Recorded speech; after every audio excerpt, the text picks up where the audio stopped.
in the shadows where the whispers dwell, always trying to unring the bell. The red road calls a path less known, with haunted streets where the eerie winds moan.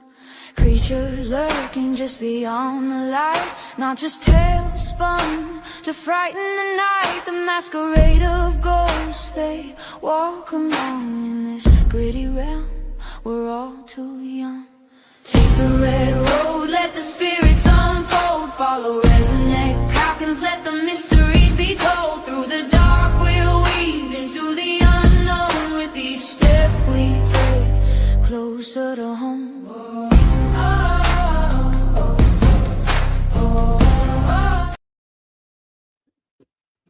What's up, everybody? Welcome back to Road Paranormal with your favorite redneck. Feels like it's been so long since I've been here with y'all, so I hope you enjoy tonight's show. Just a little heads up, this coming weekend, but the weekend of August 1st and 2nd, if you're out in the New Orleans area, pop on into New Orleans Paracon. Yours truly will be there with some friends from up north here, making a trip down, going to hang out and give it a good time down in the Big Easy. So tonight's guest, I was on his show a couple of moons back, and he's a pretty good guy, so I figured I'd bring him on the show and introduce him to y'all. So we have Mr. Jeremy Brunton from The Common Historian. Did I say that right? Yep, Brunton. Yep. All right, just wanted to make sure. Hey, Kimmy. So how we doing tonight? Oh, doing great. It's been a day, but that's every day. I hear you on that. Trust me, it's been one of them days. So, for those of in my audience that don't know who you are, tell us a little bit about yourself. Well, I started my YouTube channel about a year and a half ago. My podcast actually it'll be the 1 year early next month. Nice. I've done the podcast. So I started out first with kind of doing history videos on The Common Historian, and then I kind of changed genres and went more with the spooky and supernatural. But I do have a degree in history, and I just kind of love that. I did about 20 something years ago, I did live in a haunted house for 2 years, which kind of piqued my curiosity into the paranormal and supernatural, because I did see and hear many things, but it kind of led to this, and it's something I enjoy and have fun doing. I love to talk to people. My day job, I'm a sales manager. I interview people quite a bit, so I was like, why don't I just interview people that I really want to interview? So right. All the years in management, trust me, I get it with having to interview people, and someone was like, yeah. But then, we do what we do now, and we actually enjoy it. Yeah, I really enjoy interviewing, the supernatural community, or paranormal community, and all of us spooky people. Yes. But in regular interviews, within 2 to 3 minutes, I can tell if I'm going to hire or not. Oh yeah, you kind of learn them skills over many of interviews. Who interviews well, who's a good worker, who's going to be an actual positive change to what you're doing. Yeah. They have to have good luck. You mentioned you lived in a haunted house for a while. Would you like to tell us a little bit about that? Yeah, it was probably 21, 22 years ago. Actually, it's about 5 miles from where I live now. House isn't there, unfortunately. They did tear it down after we moved out. But we moved in, I think the first few weeks, there was nothing that we didn't notice anything. One night we were watching TV, and we had the downstairs bedroom, and my brother-in-law and future sister-in-law and their son actually lived with us, and they had one of the upstairs bedrooms. in this kind of farmhouse. It was like a farmhouse, older type house. And we were all downstairs watching TV. And we heard a baby crying upstairs. And my daughter was only, I think she was maybe not quite one, maybe around there. But she wasn't crying, and neither was their son, who was like 3. We were all in the same room, and we heard a baby crying. And we couldn't figure out how or what. It just was weird. We went upstairs, didn't see anything. That's kind of how it started. And then, it kind of led after that. We would hear, like, I'd be at work, my wife would be just there with my daughter, and she said it sounded like that people were dancing upstairs. It sounded like people were dancing. She didn't hear music, but it sounded like almost like old-fashioned square dancing. Yeah, dance steps. Yeah. They might have been doing the mattress mambo. Who knows? Yeah. But, and it kind of led after that. It was, we would hear knocks. We would hear, different things. And then after a while, actually the first Christmas we were there, I was gone. I can't remember where I went with my daughter. And it was just my wife and my little nephew, who was 3. And he came in to the kitchen and told my wife, he says, "There's a man by the Christmas tree." And my wife just kind of didn't pay much attention. She thought just his imagination. A few minutes later, the Christmas tree fell over. Well, I think, not saying it was knocked over by the man, but it kind of was very coincidental that he came in and said the man by the Christmas tree, then it fell over. Yeah, definitely. Now, here's a thought now. I wonder, now, as children, our parents always said when we had imaginary friends. Now, is it possible that actually as children we were all in tune psychically and we actually seen the other side and the adults tuned it out of us? It very well could be. That's one of the things I've been thinking about lately. With everyone talking about, I had an imaginary friend who, a little boy this or a little girl that, or an old man I'd see in my room. It makes me wonder, seriously now as an adult, being a medium, going, are these children having these experiences with the other side and aren't scared of it because they don't know how to process it? Yeah, they don't know what it is. They don't know. Yeah. It's just some guy standing there, Mom. And we as adults, we walk in, we don't see nothing. Yeah. But that was it. And it kept escalating. From there, we would hear footsteps. There was one day I was out waiting I used to carpool with someone to work, and at 5:30 in the morning, middle of the winter, I heard footsteps. I was in the garage and I heard footsteps outside, and I went and looked. I opened the side door and looked where they were coming from, and there was no footprints at all, and it was fresh snow. So I know I heard footsteps, but it sounded like boot steps, but there was nothing that I could see. One time my future sister-in-law thought someone had broken in, and I'm pretty sure she tried to chase a shadow figure down the stairs. Natural instinct. You think someone's at home chasing mom. She thought it was, and she said it actually went down the stairs, but it was a shadow. So there was different things like that. I did see 2 different apparitions. There was a little old lady that I saw in our room downstairs. And I really thought at the time my wife's grandmother was living with us.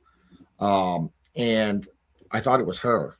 As I was walking into the room to check on my daughter, I saw a little old lady, and I said, "Oh, Grandma, you're checking on Jazzy?" And as I said this, as I was starting to go around the corner into the room. When I got to where the figure was, there was nothing there. My daughter was in the crib. Grandma was in the bathroom. She wasn't in the bedroom. Right. I did see that little old lady at least once more after that as well. I do believe she was one of the previous owners.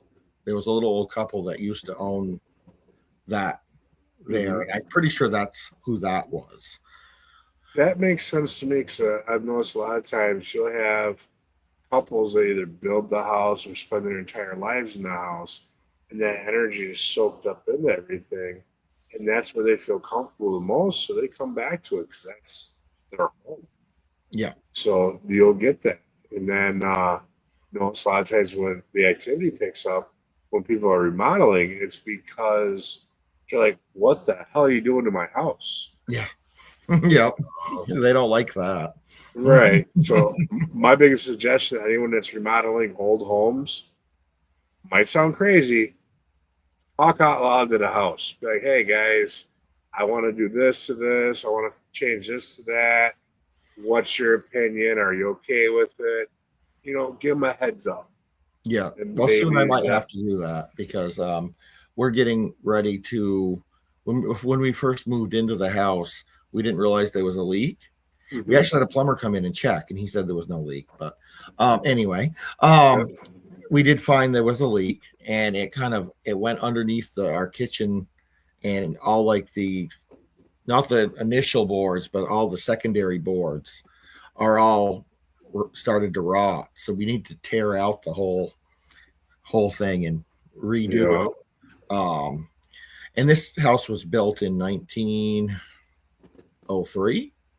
I know it's decently old. So for this country, it's old. We don't let things get that old normally. No. So, I might have to talk to the house. This house, I've only seen a couple things. One day I was looking out our kitchen window, and I saw like a man walking from our garage, and I took a second look and he was gone. He couldn't have moved that fast. So, it had to have been some kind of spirit. I'm assuming. Definitely. So hold on one second here. I see there's a comment from my friend of ours. Oh, Tucker, yes, I know I'm a little crazy, but you know what? That's why y'all love me. All right. So, and while we're at it, I want to say hi to KJ, Lee, and Kimmy. Thank you all for tuning in. So, back to your story with this house you're in now. You said you've seen the little guy coming from the garage. Anything else? The only other time that there's been a couple things that have been just weird.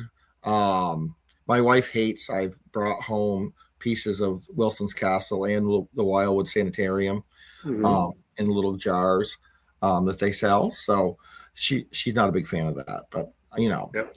Well, you got to be careful what you bring home from haunted locations. Yeah, because it gives you a connection to that location. Something might follow if you don't put down your ground rules.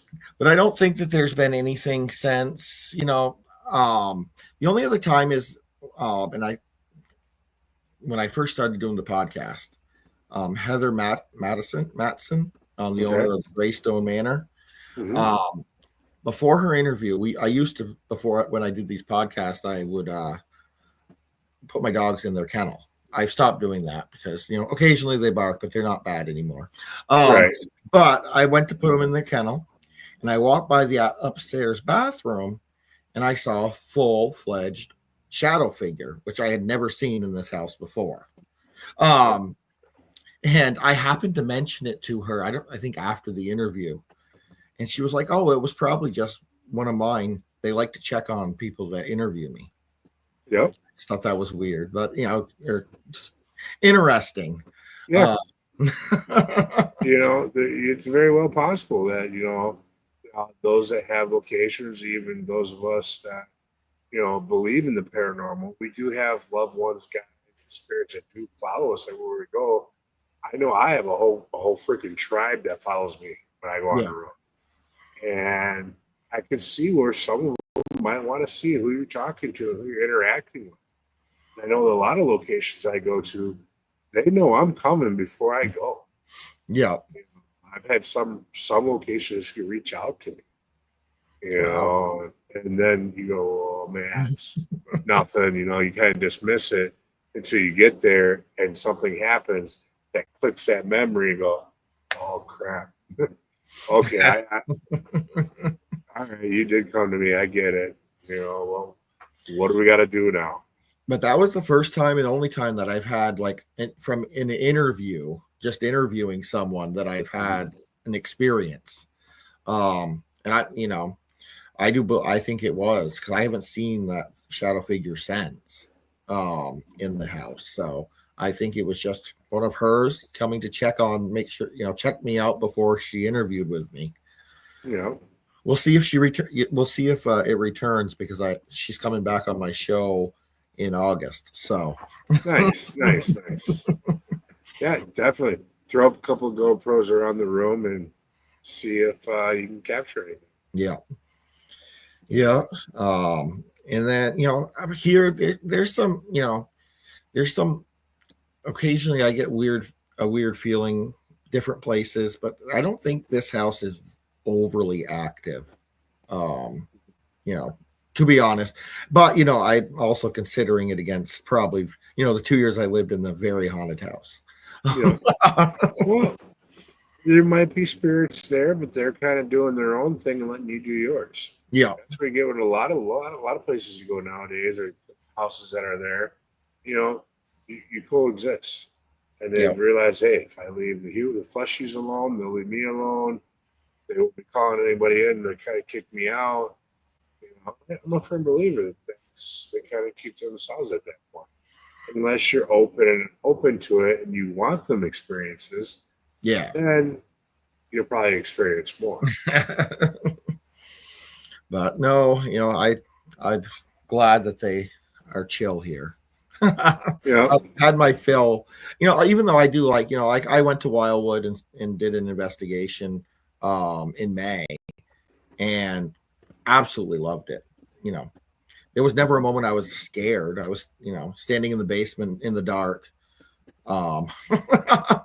Didn't bother me one bit. Right.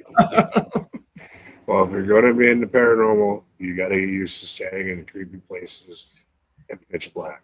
Yep. Yeah. It was that was an experience. It was the first time I'd ever went investigating. Okay. I only brought my phone and myself. That was the only. Oh, I did actually. I did. Hey. I did bring a camera. I brought a camera. We came down the night before.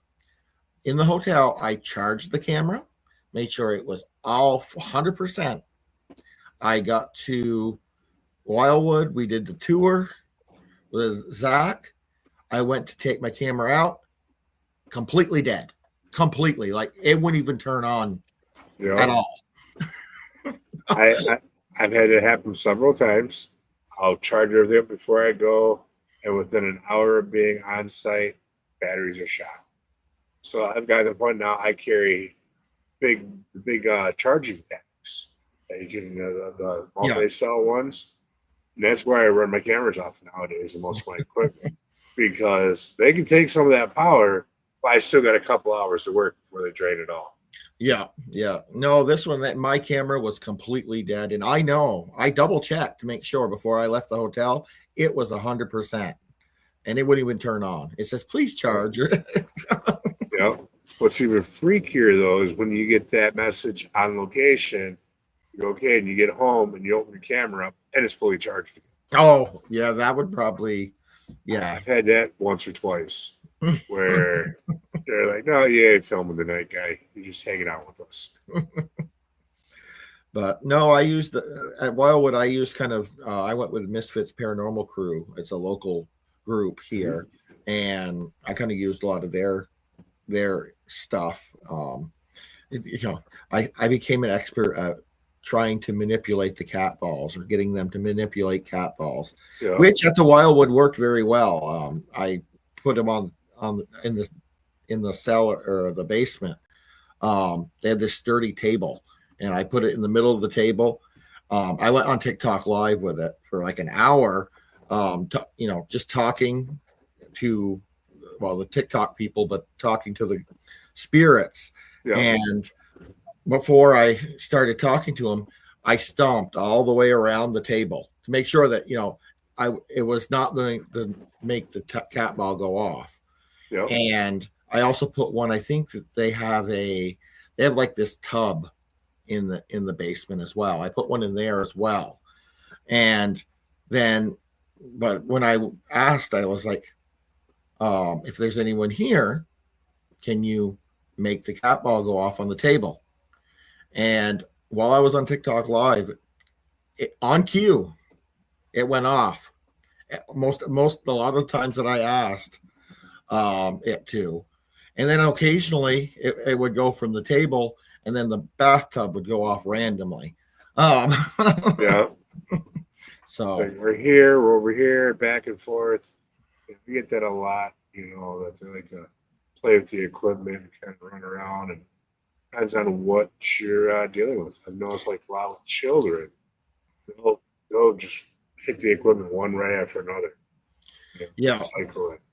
And then, we did have on the back stairs, we had the REM pod set up there, but they never touched that. It was, even though I did go in there and try to get them to, mess with it. And of course, on TikTok live, I'm here. You could tell I'm an amateur at ghost hunting because I couldn't even remember the name of that it was a REM pod. I said, touch this thing. Right. I was like, well, touch that thing. I said, touch my shoulder if you want. Right. So, I found also, I don't know if you introduced yourself to the spirits and locations when you got there, but sometimes you'll get more interaction is when you come in, because you got to realize you're coming into their space. Yeah. You ask them to interact with you. Introduce yourself like you would just a normal fleshy, normal human. Yeah. We did a little bit. We were there the day before. The day we got there, the day before, the day of, before we were able to go there. We actually went to the cemetery and found one of the doctor's graves and paid our respects and did all of that as well. Dr. Henderson, Henderson. And we couldn't find the other one, which I think was probably not far from there, but we weren't able to locate the other doctor. I can't think of his name now. But we tried to do that because that team, they usually like to do that before an investigation. They like, if they can find the grave, they go and say, well, we're going to go, Yeah. So yeah, definitely. So what part of the country are you at again? I forget. I'm in northern New York, extreme northern New York. Okay. I am literally like 3 miles from the Canadian border and about an hour from Montreal. Okay. So. Well, okay, guys, if there's any teams out there that are watching this at a later date, come across this guy, I'm sure you can use some more experience doing paranormal investigations. Yep. Reach out to him. Yeah. I know I'm trying to get some time out there in New York and in the homelands for my tribe, and I do make when I do make it out there, I'll be looking you up and say, hey, why don't you come do some investigations with me? Because I have some locations out there. Not only are haunted locations I'm looking at, but also very sacred locations. Oh. So, and I want to look at some sacred locations through the paranormal eye, and not only through my experiences, but also through the eyes of someone that isn't as experienced. Yeah. Outside the normal box. I think that'd be a good time. Yeah, it sounds it. I'd be down. I'm about an hour from the Akwesasne Mohawks, near Messina, New York. The Mohawks used to be backed right up to us, the Mohicans. Yeah. So, we go all the way down through the Hudson Valley, Housatonic, I believe, and then down Massachusetts before they started shipping us west. Yeah. But yeah, it's there's a lot of different Native American tribes in New York. Yep.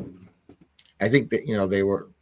I don't know them all, but Yep. Well, I know the Mohicans are out there, and I know the Naidas are out there. I'm part of both tribes. yeah, and I think towards Vermont there's also the Algonquin, Yep, they're um, up there. or Abenaki, I think. Uh, Lenape. yeah, so there's a lot of them in just this general area. I tell my wife that we have a little brook that runs by our house. I said I should go and kind of look and see if there's any artifacts just on the bank, because I know that some places they have found some. Yeah. Until you go looking, you never know what you're going to find out Yeah. there. You know, So walk the banks. You never know. You might find some arrowheads or some old pottery or something.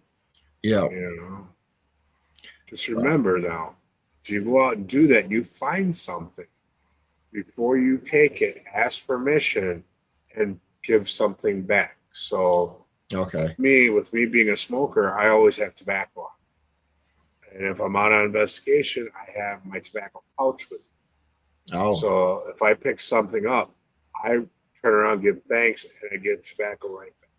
That's one of the most sacred things you can give. Because if you go out and you start just picking things up, Yeah.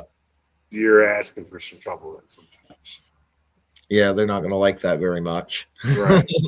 But if you honor them in their ways or in our ways, you're more apt to, it's like a prime example. I was out at Jericho Haunted Trinity back this spring, and the night before, originally was Brotherton tribes area, and where the church, everything is set up, the church, the convent, the school used to be sacred lands.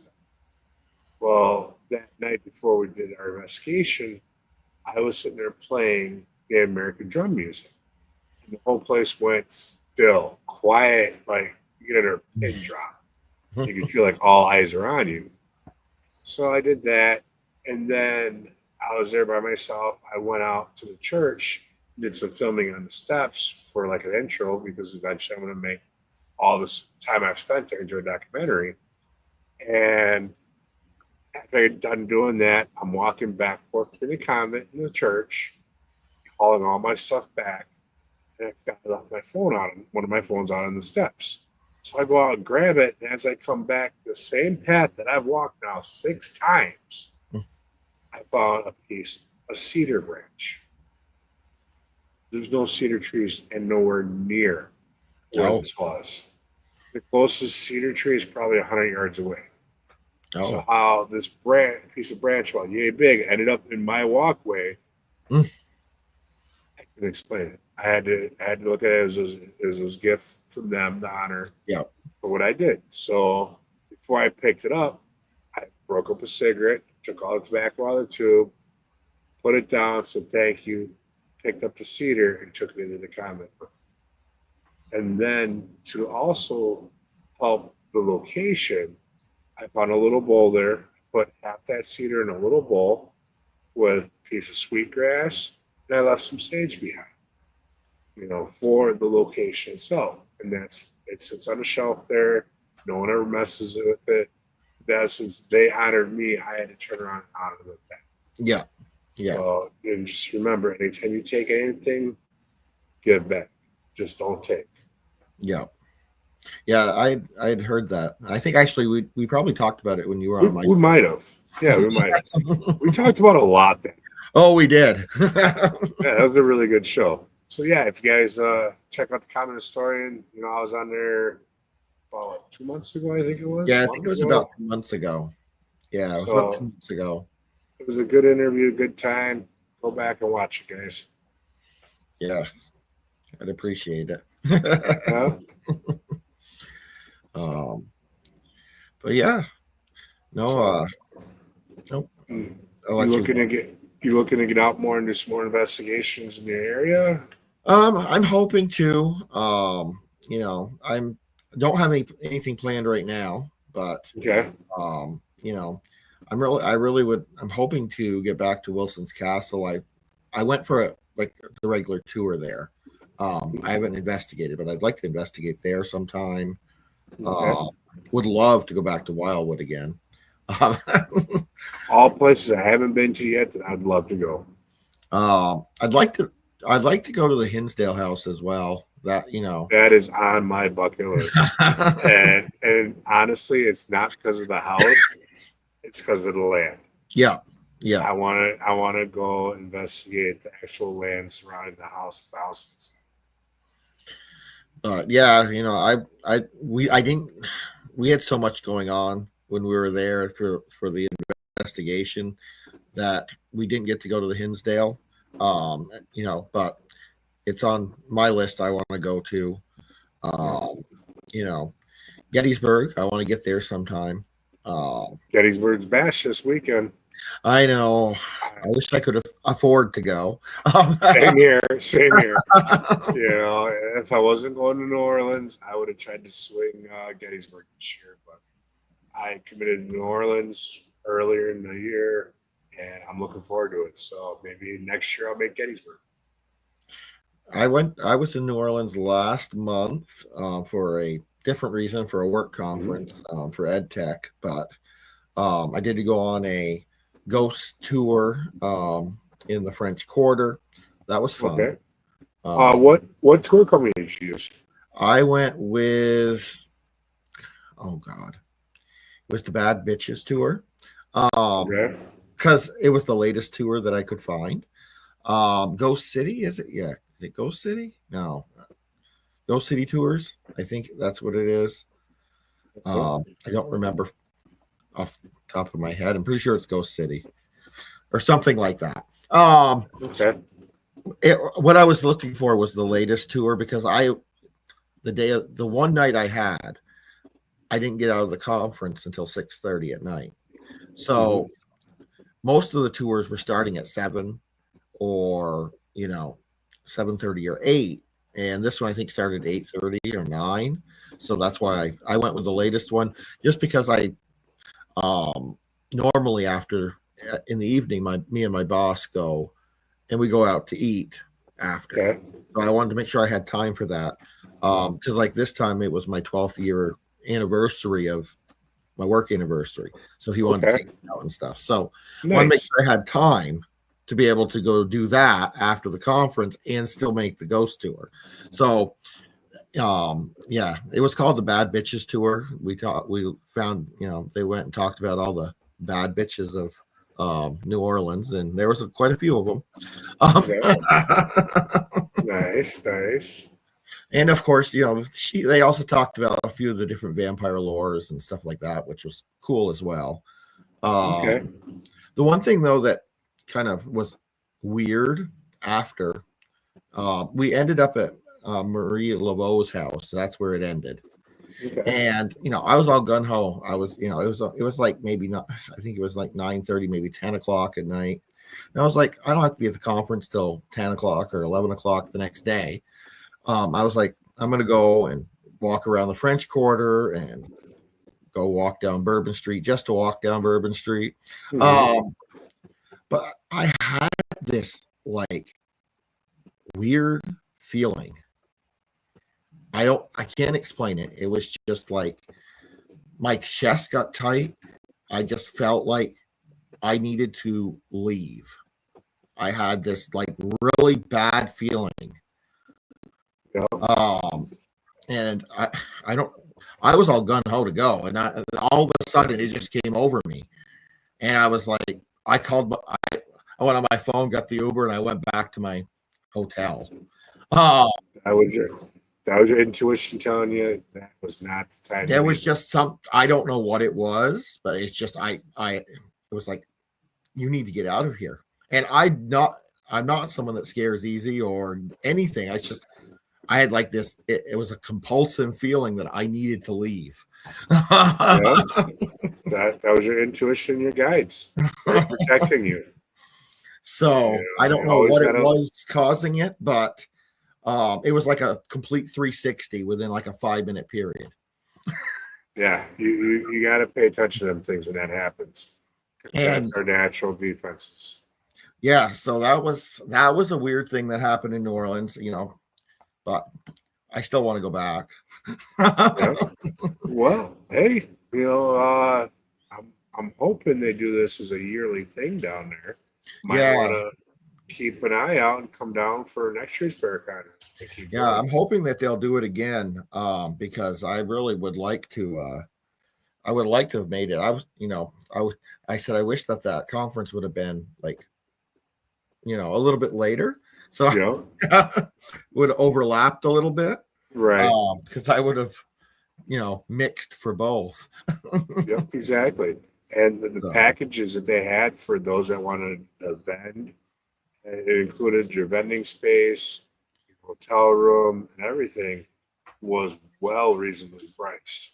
Yeah, yeah, I you saw couldn't that. have you couldn't even gone on vacation down there and done better than that. Yeah, So I did stay in a haunted hotel, the Mercantile nice. Hotel. Okay. Um, my my work people didn't even realize that it was haunted when they booked it. They just booked it because it was 5 minute walk from the convention center. Um, Cool. but my boss, he's a little superstitious. Okay. He booked there as well, and I said, "Hey," I said, "they booked us at a haunted hotel." He said, "Really?" He was like, and then like a week later, I was on a meeting with him, and he shares his screen, and he shows him canceling his reservation at the hotel. He says, "You can stay there." He says, "I'm staying elsewhere." uh, It was you hilarious. I thought it was funny. I was like, I absolutely love it. I get to spend 2 nights great. in a haunted hotel, but I I didn't feel anything. I didn't experience anything, and I was looking for it. Yeah. Well, you gotta think about one thing though. When people get scared because you hear, "Oh, the hotel's haunted." Just about every hotel across the world is haunted. Well, that's Think what I about thought too. think about how many people go in there, the energy for people coming in and out. So you have the residuals. Then you have how many people go in there and do bad things, as far as given to their addictions, Yeah, or go in and off themselves because they don't want their family to find them at yeah, home. There's so many different things that happen in hotels that aren't public knowledge. So therefore, the activity's there. It's just whether yeah, you get to experience it or not, and if it's publicly known. yeah. Well, I took a bunch of pictures, in from where they said that a lot of the activity was the bar, the Yep. elevators. The elevator was a very old elevator. Yep. Um, and then they said the upper floors were haunted. I was on the seventh of 10 floors. Okay. Um, you know, the room was beautiful. I love the hotel. They even supplied like an old record player with records. Nice. Yeah, that was the first time I'd seen in a hotel where you could get it was an old record player and they provided records to play. Um, I'm that there. was cool. I love the sound of old vinyl. I do. But no, I didn't experience anything. Of course, with the nights that I was there, the 2 nights I was there, when I got to the hotel, I was just exhausted. The first night I was pretty much, I had taken 2 planes, and was just, I got there at like, I think 11 o'clock at night. I just Yeah. zonked right out. And Right. then the second night, I was there a little earlier, but I was on my feet all day, and plus walked a mile and a half on the ghost tour. So Yeah. I really didn't experience anything, but it was still, I love the hotel was nice. Cool. Yeah. I don't. Off the top of my head, I can't remember where I'm staying at down there, but I'm hoping it's a nice hotel and we get some activity. Mine was in the business district, not in the French Quarter, but Okay. it was still not, it was nice, old, Yeah. but Yeah, that was that. New Orleans was fun. I didn't get to go to any of the cemeteries. My daughter says she wants to go, so I'm going to have to go there at some point. Let's see. Sounds like a good event, Tucker. Tucker Yeah. says off topic this weekend in Danbury at Fort Folly, Avalon. Oh, Fort Folly, Avalon is going to be an active weekend with spirits. That sounds fun. It does. You know, he does a lot of the old Mountain Man and rendezvous. Oh, So they go out there and they do their thing. It's amazing. You know, I've I'm seen doing. his regalia and everything he wears. You know, the guy is pretty awesome. I'm saying it. Sounds it. Yeah. I'm doing something kind of non-paranormal. This weekend there is a at the Little House on the Prairie. Yep. Well, I live about 4 miles from the Almanzo Wilder farm where he grew up. Laura's husband. Well, they're having a Little House on the Prairie reunion at that farm this weekend. So me and my daughter are doing that. It's That's non-paranormal, cool. but still, I'm looking forward to it. Right. Hey, that sounds like a good time. I'm down with it. You But, know, yeah, I'm open minded to all kinds of stuff like that, you know, because it's history. It's a little bit of this, a little bit of that. It's all piled together. You yeah, know? yeah. So it looks like it'll be a good event. So I'm hoping to, I bought my tickets this morning. I procrastinated buying them. Right. Like the most of us do. I was like, I keep saying like every day, I need to order those tickets. And now I'm like, it's Saturday. I need to order those tickets. Right.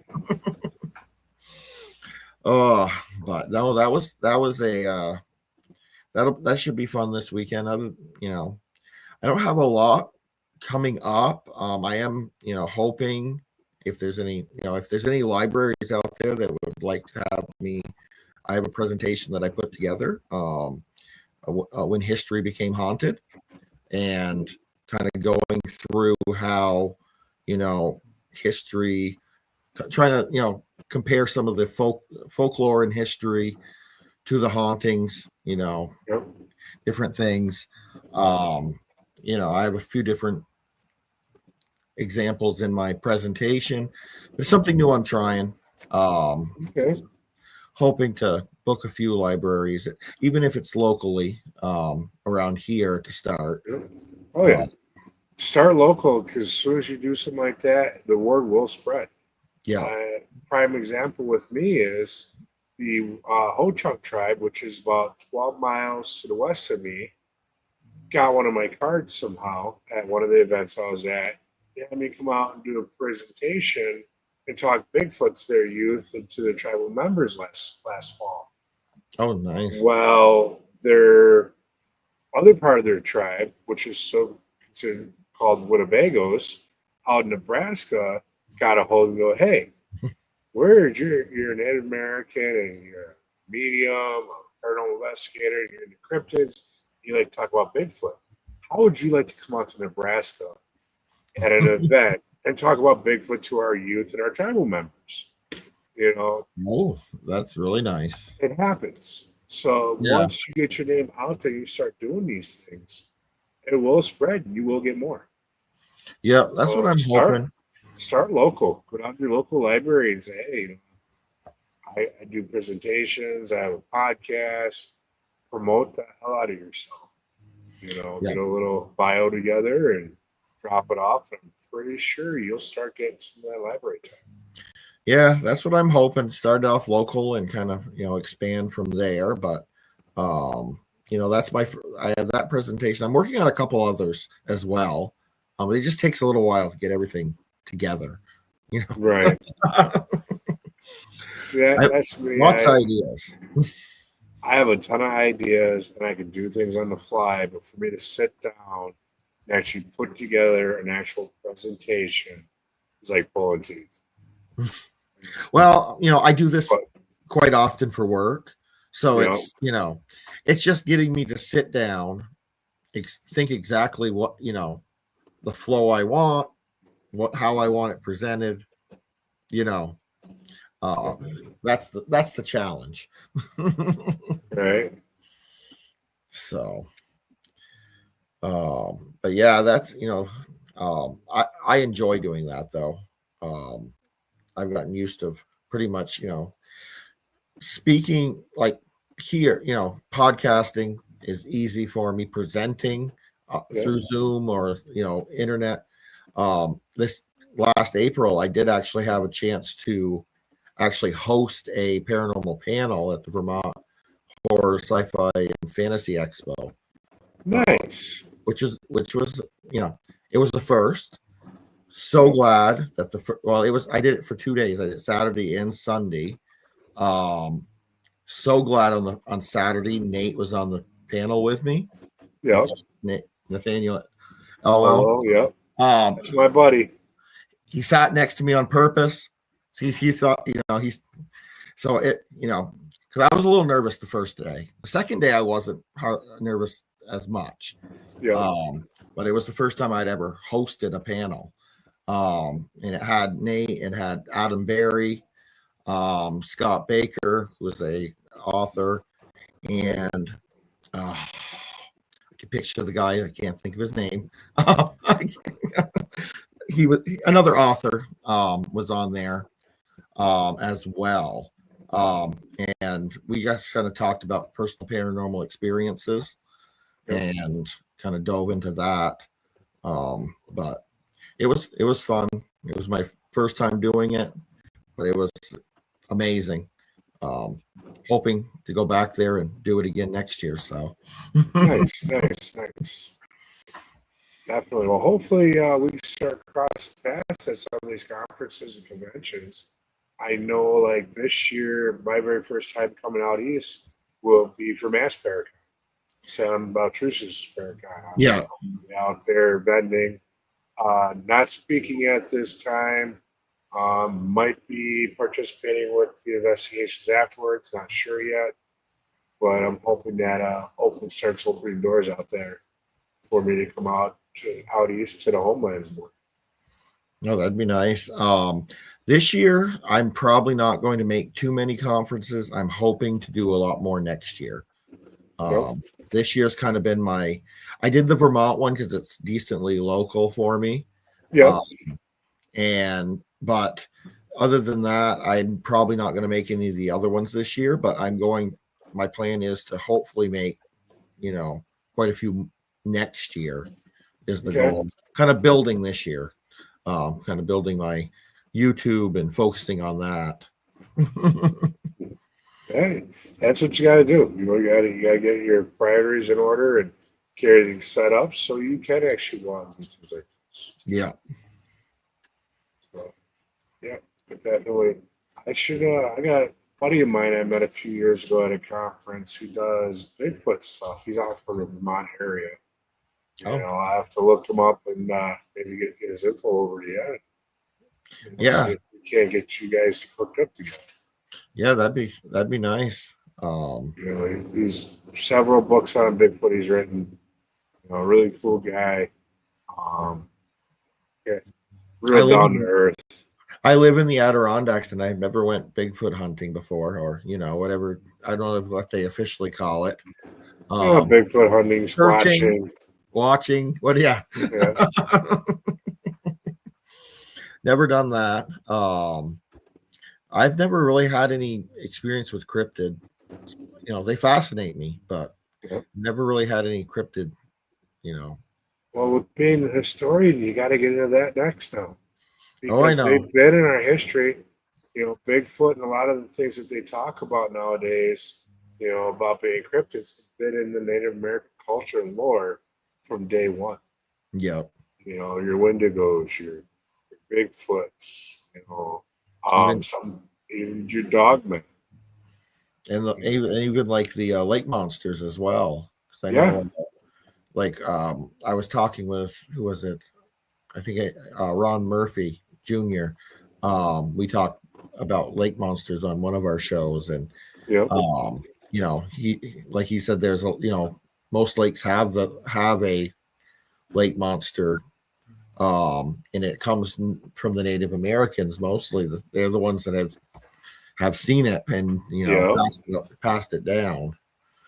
Yeah, and the thing you got to remember about our culture is we didn't talk just to talk. We spoke upon it. It's because it was legit. It happened. We had the experience. Yeah, and we were passing that knowledge down to future generations. So whether it was to protect themselves, to give them the knowledge of what's there, whatever the case may be, we were passing it down for a reason. Yeah. So now we're getting close to the top of the hour now. First things first, there's a question I ask everyone. If you go anywhere in the world, money's not an option, access is not an option, anywhere to do a paranormal investigation, where would you like to go?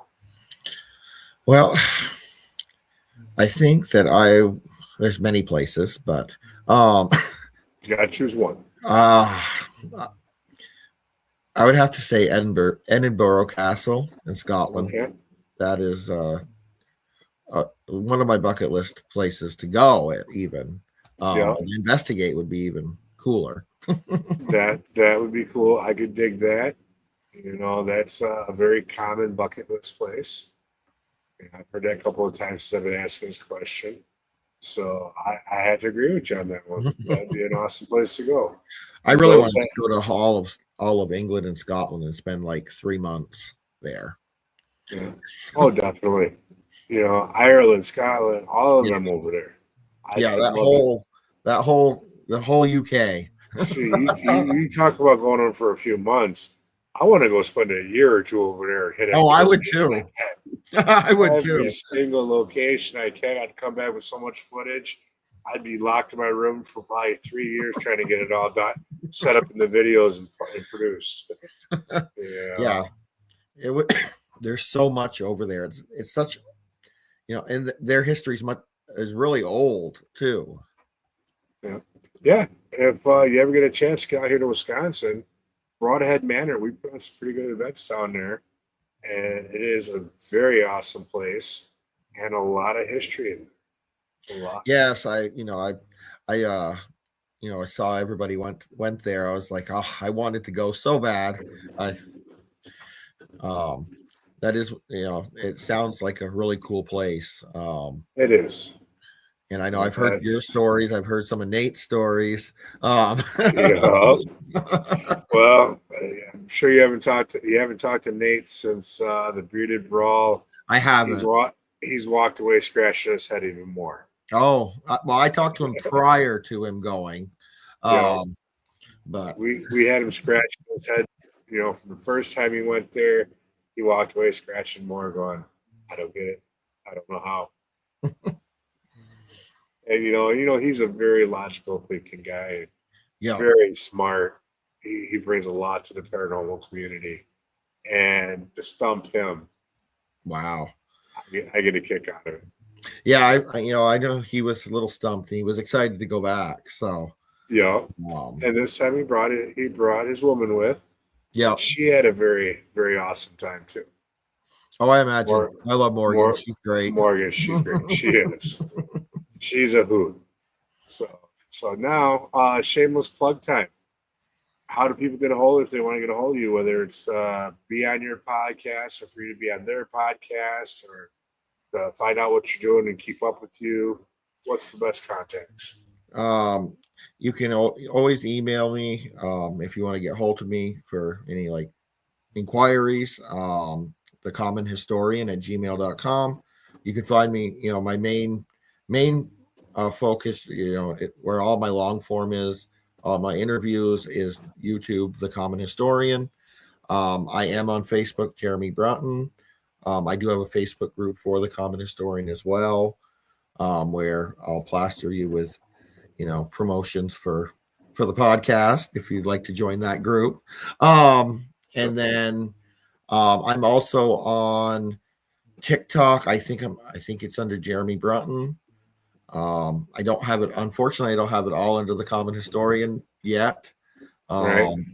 I am under the Common Historian under Threads as well. If you're more into the discussions, I try to post questions a couple times a week related to paranormal history and cryptids. I go all out there.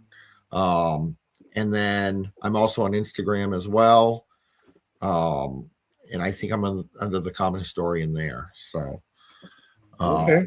but I'm, just type in the Common Historian or my name, and you should be able to find most of my social medias. If you need to ask me something, feel free to message me on Messenger on Facebook. That's the one I kind of answer the most. Same. I have Instagram, I have TikTok, and I have Facebook, YouTube. Messenger is like my go-to. Facebook is my main one. Yeah. Instagram, I do answer them. TikTok, I don't log in daily. So, you can message me there. I do check my messages, but I just can't guarantee it's going to be an instant reply. Right. Same here. I'm lucky if I pop on a TikTok once a week, and it's usually just to throw my reels up or my ads for the show. Well, that's what I do. Twice a week I log into to TikTok and I set up for the half week, and then so that's kind of, I have that routine down. But yeah, Facebook's the easiest to get hold of me if you want a message. Yeah, that's the common thing. At least Messenger, I have it right on my phone. If people message me, it's there right away. If I'm not busy, you might get a response instantly. If I'm busy, it might be an hour. Yeah, but that's the best way. Oh yeah, So I get it. So, any last words you'd like to say before we jump out of here? I want to just thank you for having me on. This was fun. I appreciate you coming on. So, I enjoyed being on your show. I'm glad you were able to come on mine. And for all those out there that are listening or watching, whether it's live or on the replay, remember, life is too short to dream your life away. Get out there and live your dreams today. Okay? And with that being said, Sean, take us away, buddy.